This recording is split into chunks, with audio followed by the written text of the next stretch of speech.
পলাশপুর নামের একটি ছোট গ্রামে পূজা থাকতো। পূজা ছিল অনাথ।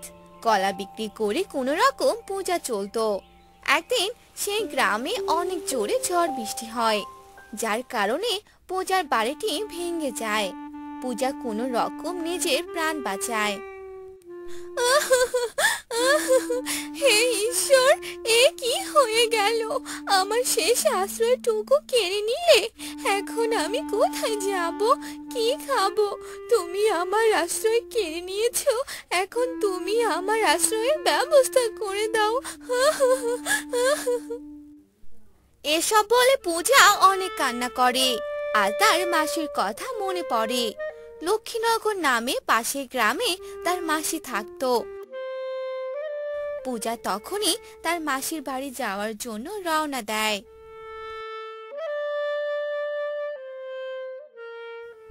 যাই, মাসির বাড়িতেই যাই, যদি সেখানে একটু আশ্রয় পাই।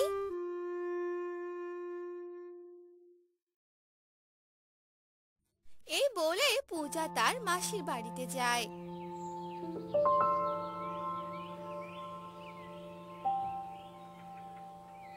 মাসি, ও মাসি, বাড়িতে আছো?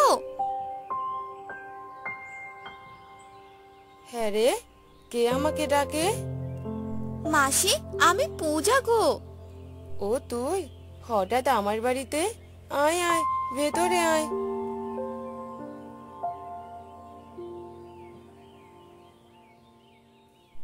মাসি, ঝড় বৃষ্টিতে আমার বাড়ি ভেঙে গেছে। আমার শেষ আশ্রয়টুকু আর নেই। কোনো রকম নিজের প্রাণ বাঁচাতে পেরেছি, তাই তো তোমার কাছে এলাম। আমাকে একটু আশ্রয় দাও না মাসি, তোমার বাড়িতে। ঠিক আছে, থাকতে দেব তোকে, কিন্তু বসে বসে খাওয়াতে পারবো না তো বাপু। আমার এখানে থাকতে হলে তোকে কাজ করে খেতে হবে। আচ্ছা মাসি, আমি সব কাজ করব, তোমাকে কোনো কাজ করতে হবে না। ঠিক আছে। কি হয়েছে মা? কে এসেছে? দেখ নীলু, তোর বড় মাসির মেয়ে পূজা এসেছে। ঝড় বৃষ্টির কারণে ওর বাড়ি ভেঙে গেছে, তাই এখানে আশ্রয় নিতে এসেছে। ও এখন থেকে এখানেই থাকবে আর বাড়ির সব কাজ করবে। সত্যি মা, খুব ভালো হয়েছে। কি মজা, কি মজা! ও এখন থেকে আমার সাথে সব কাজ করে দেবে, আমাকে আর কিচ্ছু করতে হবে না। হ্যাঁ মা, ও সব কাজ করবে এখন থেকে, তোরও সব কাজ করে দেবে। তোর যখন যা লাগবে পূজাকে বলবি, ও সব এনে দেবে। এভাবে পূজা তার মাসির বাড়িতে কাজের মেয়ের মতো থাকতো আর বাড়ির সব কাজ করত। কিন্তু তারপরেও পূজার মাসি ও বোন নীলু খারাপ ব্যবহার করত, ঠিক মতো খেতে দিত না। এভাবে কেটে যায় বেশ কিছুদিন। আর একদিন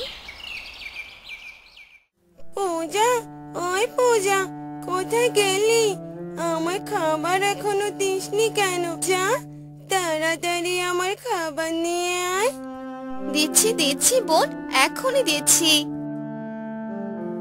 এই বলে পূজা নীলুর জন্য খাবার আনতে যায়।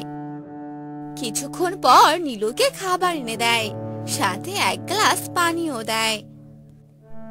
ইস, গ্লাসটা কি নোংরা! মাজিস নি নাকি? যা, গ্লাসটা পরিষ্কার করে পানি নিয়ে আয় আবার। পূজা আবার গ্লাস পরিষ্কার করতে যায়,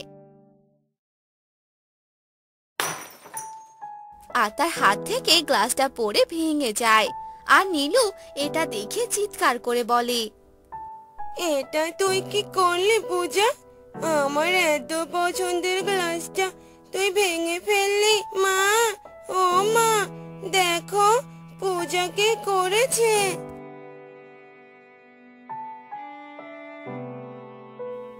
এরপর পূজার মাসি এসে দেখে পূজার গ্লাস ভেঙেছে। এ দেখে পূজার মাসি অনেক রেগে যায় আর পূজাকে অনেক মারে, বাড়ি থেকে বের করে দেয়।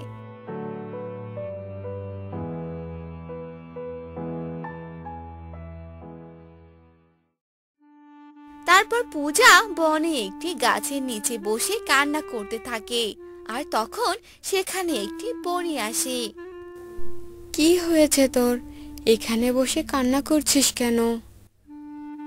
পূজা প্রথমে পরীকে দেখে একটু ভয় পেয়ে যায়। ভয় পাস না, আমি তোর কোনো ক্ষতি করব না। কি হয়েছে বল আমাকে, আমি তোকে সাহায্য করব। তারপর পূজা সব বলে পরীকে।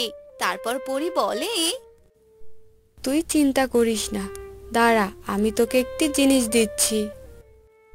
এই বলে পরী পূজাকে 3টি কলা গাছের চারা দেয় আর পূজাকে বনে একটি ছোট্ট ঘর বানিয়ে দেয়। কলা গাছ দিয়ে আমি কি করব পরী? এই তো কলা গাছের ছোট চারা, বড় হতে তো অনেক সময় লাগবে। এ কোনো সাধারণ কলা গাছ নয় রে, এ হলো জাদুই কলা গাছ। একটি কলা গাছ তোকে সোনার মোহর দিবে, আর একটি কলা গাছ তোকে রূপার মোহর দিবে, আর একটি কলা গাছ তোকে টাকার নোট দিবে। এ কলা গাছ বড় হতে বেশি সময় লাগবে না। এ কি বলছো, জাদুই কলা গাছ? হ্যাঁ রে, আর শোন, কেউ যেন এই কলা গাছগুলোকে দেখতে না পায়। চুপি চুপি সাবধানে এগুলোকে বড় করবি। ঠিক আছে পরী। পরী সেখান থেকে চলে যায় আর পূজা কলা গাছ 3টিকে সে ছোট্ট বাড়ির ভেতরে রোপণ করে।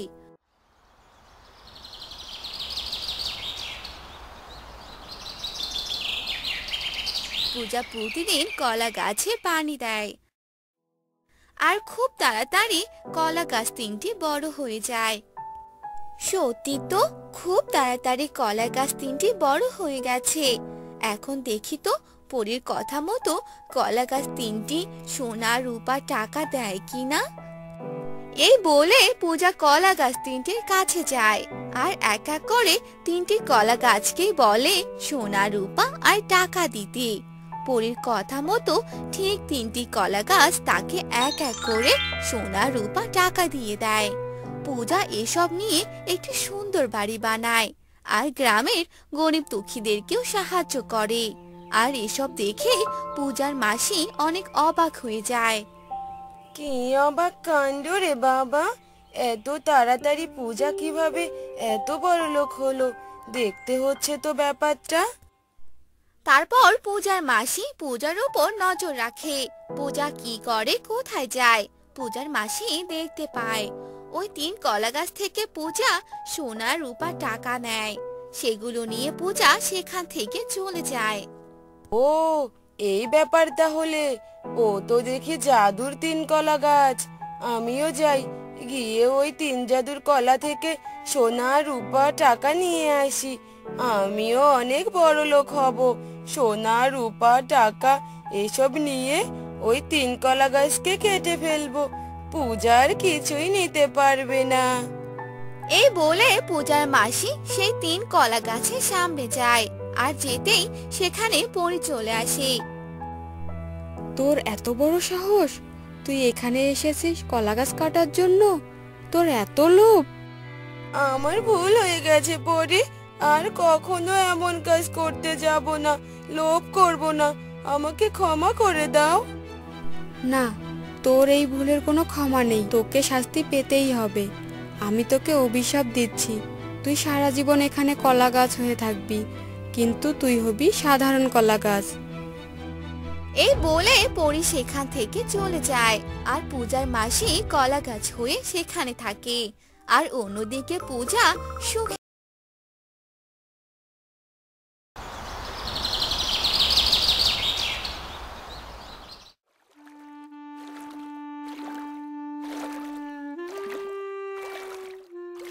না, এভাবে আর হচ্ছে না। সবার জালে কত মাছ ধরা পড়ে, আর আমার জালে একটা মাছও ওঠে না।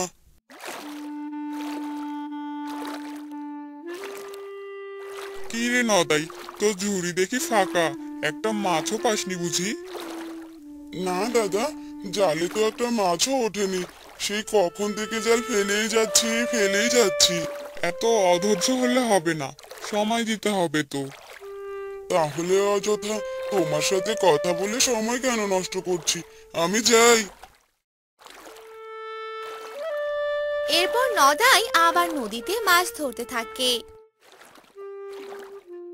সবার জালে ওঠে রুই কাতলা, আর আমার জালে ওঠে এসব ইট পাতা। যাই, ওদিকটায় জাল ফেলে দেখি।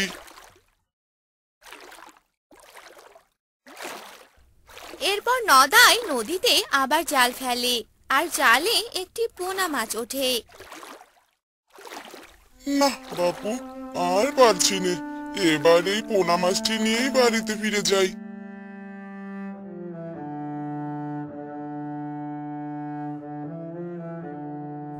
এরপর নদাই সেই পোনা মাছ হাতে নিয়ে বাড়ি ফিরে আসে। কি গো, তোমার মুখখানা অমন শুকনা লাগছে কেন?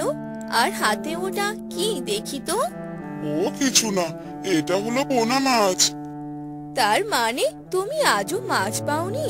এভাবে চলতে থাকলে তো সংসারটা ভাসবে, আর এই পোনা মাছ দিয়ে তো তরকারির ঘ্রাণও হবে না। কি করবো বলো গিন্নি, মোড়ল যে সমুদ্রে যেতে দেয় না। এই পোনাটা বরং আমাদের পুকুরে ছেড়ে দিয়ে এসো, বড় হবে তখন খাওয়া যাবে। এটা তো একদম ঠিক কথা বলেছো গিন্নি, যাই, পুকুরে যাই।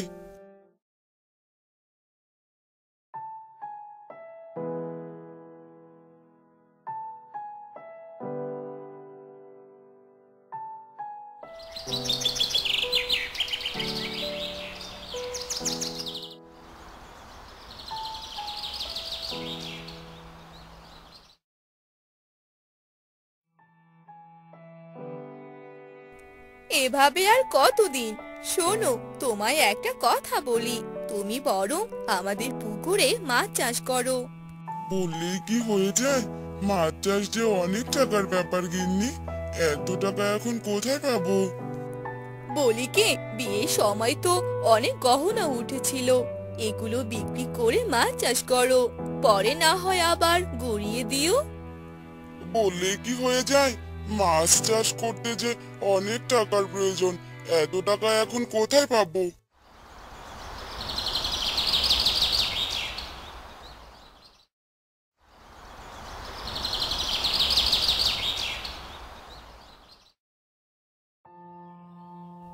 এরপর নদাই পরের দিন মোড়লের বাড়িতে যায়। প্রণাম নেবেন কর্তা বাবু। নদাই যে, তা কি খবর? আজকাল বাজারে তোমাকে দেখাই যায় না, ব্যাপারখানা কি? আসলে কর্তা বাবু, জালে আজকাল মাছ ধরা যায় না, তাই যাওয়া হয় না। আপনার কাছে একটা সাহায্যের জন্য এসেছিলাম। বলে ফেল, কি বলবি? আসলে কর্তা বাবু, আমি চাচ্ছিলাম কি, আমার যে পুকুরটা আছে ওই পুকুরে মাছ চাষ করতে, তাই একটু টাকার প্রয়োজন। এটা তো ভালো কথা রে নদাই, আগে ছিলি জেলে, এখন অবি ব্যবসায়ী। হা হা হা। না বাবু, তেমন কিছু না, পুকুরে মাছ চাষ করলেও আমি জেলেই থাক। শোন, এসব মাছ চাষে লাভ নেই, বুঝলি? তুই বরং কাল থেকে সমুদ্রে যাবি মাছ ধরতে, আমি ছেলেপুলেদের বলে দেব। এরপর নদাই বাড়িতে যাওয়ার জন্য বের হয়, আর পথেই রতনের সাথে দেখা হয়ে যায়। কি নদাই, কোথায় গিয়েছিলে? মোড়লের কাছে গিয়েছিলাম, কাল থেকে যে তোমাদের সাথে সমুদ্রে যাব মাছ ধরতে। আমাদের সাথে যাবে মানে? মোড়ল তো তোমায় অনেক আগেই না করেছিল। এরপর নদাই সব ঘটনা রতনকে খুলে বলে। শোনো নদাই, তুমি বরং তোমার পুকুরেই মাছ চাষ করো। গ্রামের এই মানুষগুলো চায় আমরা বরাবর তাদের গোলাম হয়ে থাকি, ওদের সমান কোনোদিন হতে দিবে না আমাদের। আগে কত করে বলেছিলাম, কিন্তু সমুদ্রে যেতে দিলই না। এখন যখন শুনেছে পুকুরে মাছ চাষ করব, সেই তোমাদের সাথে যেতে বললো। থাকো, আমি এবার বাড়ি যাই।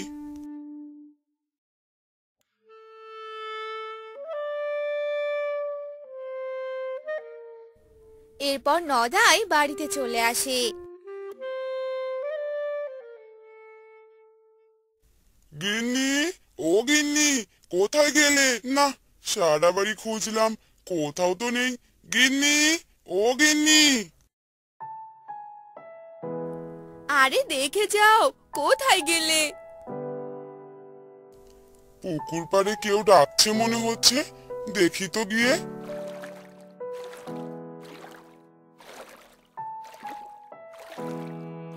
কি ব্যাপার গিন্নি, কতবার ডাকলাম তোমায়? আরে পুকুরে তাকিয়ে দেখো, পুকুরে কত মাছ। পুকুরে এত পোনা মাছ কোথা থেকে এলো? আরে তাই তো, আমি তো শুধু একটি পোনা মাছই ছেড়েছিলাম। এই সব তাহলে ওই পোনা মাছের ডিম থেকেই হয়েছে। এই মাছ বাজারে বিক্রি করলে অনেক ভালো দাম পাওয়া যাবে গিন্নি। হ্যাঁ গো, পোনা মাছটি যে আমাদের কপাল খুলে দিল। আমাদের আর অভাব থাকবে না, আর তোমাকেও কোথাও মাছ ধরতে যেতে হবে না।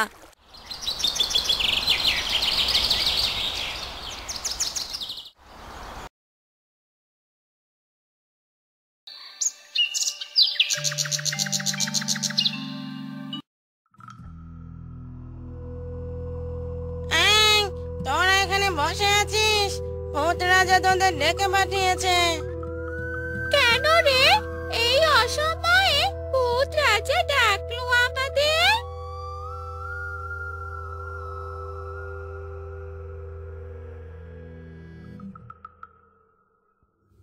তখনই চার পেতনি মিলে ভূত রাজার কাছে যায়, আর তাদের দেখে ভূত রাজা অনেক রেগে যায়। তোরা এই ভূত রাজ্যের মান সম্মান কিছু রাখলি না। তোরা চারজনে মিলে কি শুরু করেছিস? তোরা নাকি সবার থেকে মাছ চুরি করে খাওয়া শুরু করেছিস। তোদের আর এই ভূত রাজ্যে কোনো জায়গা নেই। ভূত রাজা, আমাদের রাজ্য থেকে বের করে দেবেন না দয়া করে। আমরা তো পেতনি, আমরা বাইরে গেলে থাকবো কিভাবে? সেটা তোদের আগে ভাবতে হতো, এখন আর কিছু করার নেই। তখন ভূত রাজা চার পেতনিকে ভূত রাজ্য থেকে বের করে দেয়, আর তারা গিয়ে পড়ে মানুষের রাজ্যে। আমরা তো মানুষের রাজ্যে চলে এসেছি, কিন্তু এখানে আমরা মাছ কোথায় পাবো? আমার যে খুব মাছ খেতে ইচ্ছে করছে। তখনই বৃষ্টি শুরু হয়, আর চার পেতনি মিলে সে বৃষ্টিতে ভিজে নাচতে থাকে। তারপর হারু তার জাল নিয়ে বাহিরে যায়, আর সে মাছ মারতে থাকে। তখনই সে পেতনিরা হারুকে দেখতে পায়।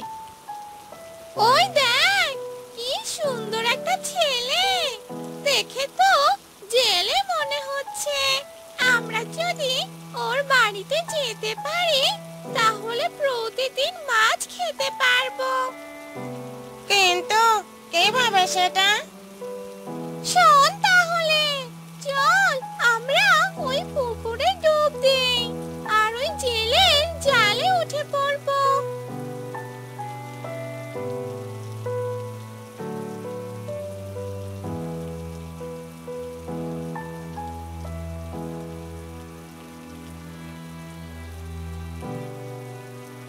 জাল এত ভারী লাগছে কেন? ও মা গো, মনে হচ্ছে অনেক বড় মাছ ধরা পড়েছে জালে। যে করেই হোক এই জাল আমাকে তুলতেই হবে। এ কি, এ তো চারটি মেয়ে, এরা পানির নিচে কেন? না, যে করেই হোক এদের বাঁচাতে হবে।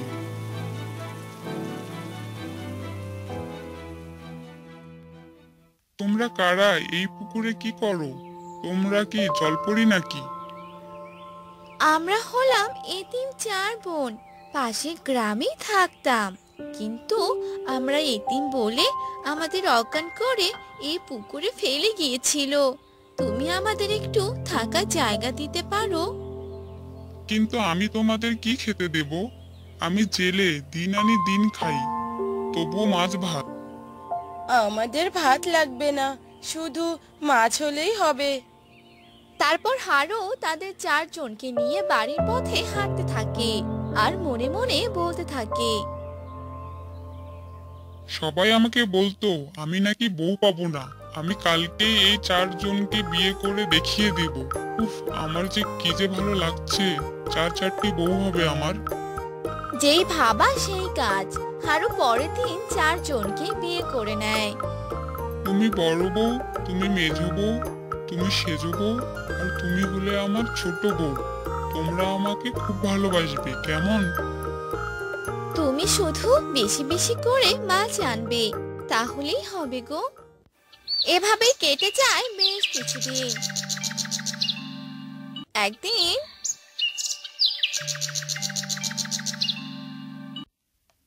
কোথায় তোমরা, বড়, মেজো, সেজো আর ছোট বউ? কি গো, কি হলো?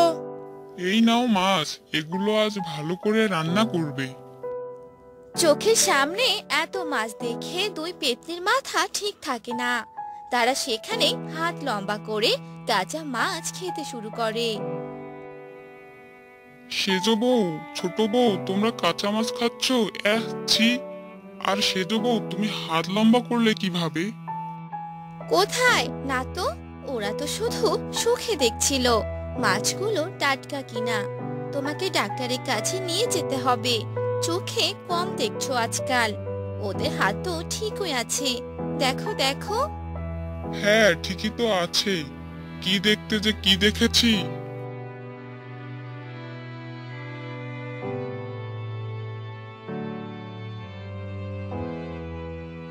আর একটু হলেই তো ধরা পড়ে যেতাম। তোরা যে কি করিস না, নে এবার যত ইচ্ছে খা। এভাবেই কেটে যায় বেশ কিছুদিন। একদিন চার পেতনি গাছের সাথে পা উল্টো করে ঝুলে যায় আর গল্প করতে থাকে। আমার রোজ রোজ একই মাছ খেতে ভালো লাগে না, আর এখন যা মাছ আনে তা দিয়ে আমাদের পেট ভরা তো দূর, কিছুই হয় না। ঠিক বলেছিস তুই, কিন্তু এখন কি করব শুনি? চল, আমরা ভূত রাজ্যের মতো এখানেও মাছ চুরি করে খাই। না, এ কাজ করা যাবে না, তাহলে সবাই মিলে এখান থেকে তাড়িয়ে দেবে। আরে শোন সবাই, ওই হারুর রূপ ধরে মাছ চুরি করব, সবাই হারুকে চোর ভাববে।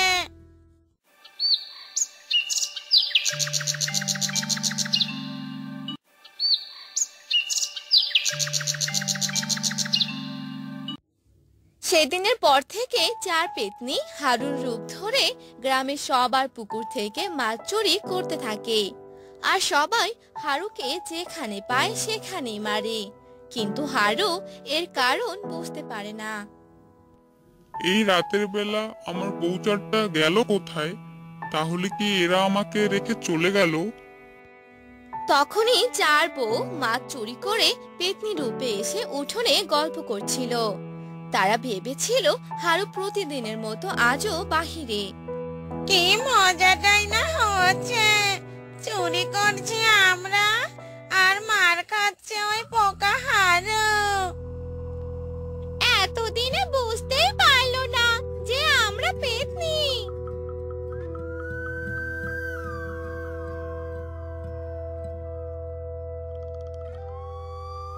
হারামজাদি পেতনি তোরা, আজ তোদের রক্ষে নেই।